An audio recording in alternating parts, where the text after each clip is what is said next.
देखिए, परम पिता परमात्मा ने हमारे को इतनी शक्ति दी हुई है, इतना ओज दिया हुआ है कि हमारे शरीर का एक एक अंग प्राण वायु से, प्राण शक्ति से ओतप्रोत होता है।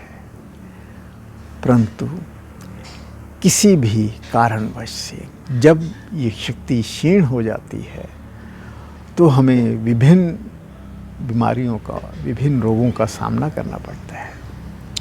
और इसी से संबंधित एक रोग है जिसे हम डाउन सिंड्रोम बोल जाते हैं।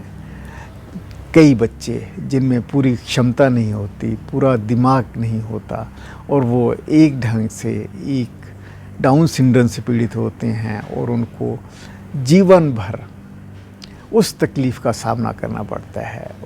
बच्चे को तो तकलीफ़ है ही सो है, परंतु उनके पेरेंट्स को उससे ज़्यादा तकलीफ़ होती है। परंतु जहाँ परमपिता परमात्मा ने हमें तकलीफ़ें दी हैं, वहाँ उसके उपाय भी सुझाए हैं। हमारे आयुर्वेद में इसका बहुत उत्तम उपाय है कि जैसे ही हमें समझ आए कि हमारे किसी ऐसे बच्चे में कोई ऐसी तकलीफ़ है कि उसका दिमाग पूर्ण रूप से नहीं चल रहा। अब देखिए, हमारे अंदर दिमाग भी है, न्यूरॉन्स भी हैं, ब्रेन सेल्स भी हैं, परंतु किसी कारणवश उनकी क्षमता में कमी रह गई है। और उसकी क्षमता को पूर्ण करने के लिए, उसके अंदर ओज की वृद्धि करने के लिए, उसके न्यूरॉन्स में ताकत भरने के लिए हमारे पास बहुत से उपाय हैं आयुर्वेद ने, जो कि बड़े ढंग से सुझाए हैं। उसमें सबसे उत्तम उपाय क्या होता है कि आपको न्यूरॉन्स के अंदर एक ऊर्जा विकसित करनी है, एक ताकत पैदा करनी है। और उसमें क्या होता है कि आप घर पे खोया बना लीजिए, उस खोए की 2 छोटी छोटी टिक्कियाँ उसकी पुड़पुड़ी पे लगा दीजिए, इस फ्रंटल रीजन पे आप लगा दीजिए। इसके लगाने मात्र से रात इसको पट्टी बांध दीजिए और सोते सोते लगा रहने दीजिए। इससे खोए में से उत्पन्न ऊर्जा शक्ति ब्रेन के अंदर प्रवेश करती है और धीरे धीरे हमारे न्यूरॉन्स एक्टिवेट होते हैं।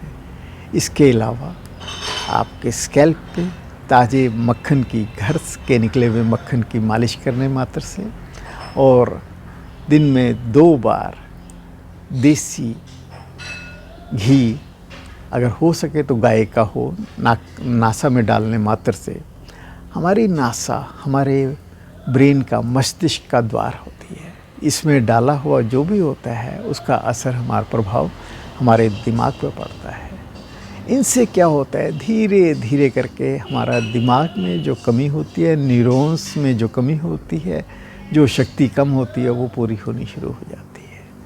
इसके अलावा आयुर्वेद में कुछ ऐसी जड़ी बूटियाँ हैं जिसके इस्तेमाल करने मात्र से हमारे दिमाग की डेवलपमेंट बहुत अच्छी होने लगती है, जिसमें ब्रह्मी, शंखपुष्पी, जटामांसी, वच, इसका इस्तेमाल बहुत उत्तम होता है।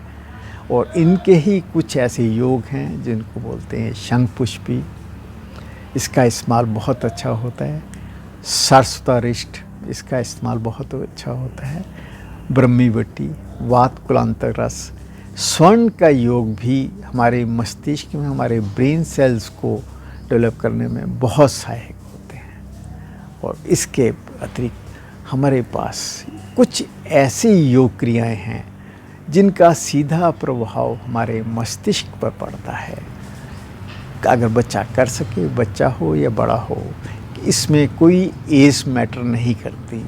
हम जब किसी बड़े बच्चे को भी इस टाइप का कहते हैं तो उसके अंदर में दिमाग में विकसित होना हमने देखा है।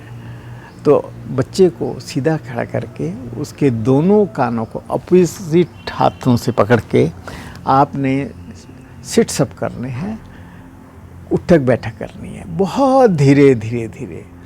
इसका सुषुम्ना नाड़ी के से हमारा सीधा ब्रेन पे प्रभाव पड़ता है।